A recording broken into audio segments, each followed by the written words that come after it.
VAPMS college of physiotherapy ప్రిన్సిపల్గా పనిచేస్తున్నాను. నేను ఈరోజు ఇండియన్ ఫిజియోథెరపీ కౌన్సిల్ కోసం పోరాట చేస్తున్న ఢిల్లీలో ఉన్న మన మోహంతి గారి గురించి సపోర్ట్ చేస్తూ మేమందరం ఇలా గ్యాదర్ అయ్యామండి. ఇది ఆర్గనైజ్ చేస్తున్న వాళ్ళు present physiotherapy association of Visakhapatnam. ఈ విశాఖపట్నం జిల్లా వ్యాప్తంగా ఫిజియోథెరపిస్టులు అందరినీ గ్యాదర్ చేసి ఈరోజు ఆయనకి మద్దతు తెలుపుతూ ఫిజియోథెరపీ కౌన్సిల్ యొక్క అవసరం ఎంత ఉన్నది, ఇప్పుడు ప్రజెంట్ ఫిజియోథెరపిస్టులు పడుతున్న శ్రమ ఎంత ఉన్నది, దానికి ఫలితం ఎంత వస్తున్నది, ఈ విషయాలన్నింటినీ చర్చిస్తూ ఆయనకి మద్దతు తెలుపుతున్నామండి.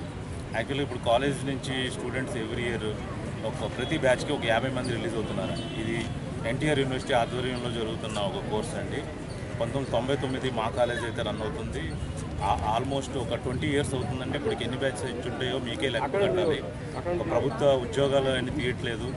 ఆ విధంగానే క్లినిక్లు ఎలా పెట్టాలి, ఎటువంటి సదుపాయాలతో ఉండాలి, ఎంత ఫీజు ఉండాలి, ఎటువంటి వివరాలు ఏమీ లేవండి. అలాగే సమాజంలో గౌరవం కూడా సక్రమంగా అందట్లేదండి. ఈ చింతలన్నింటినీ మా మైండ్లో పెట్టుకొని ఇటువంటిది ఒకటి ఇటువంటి అందరి సమక్షంలో తెలియజేస్తున్నాం. మీ అందరూ ప్రజలకే కాకుండా ప్రభుత్వానికి కూడా ఈ విషయం తెలియాలని మేము ఆశిస్తున్నాం. ధన్యవాదాలు.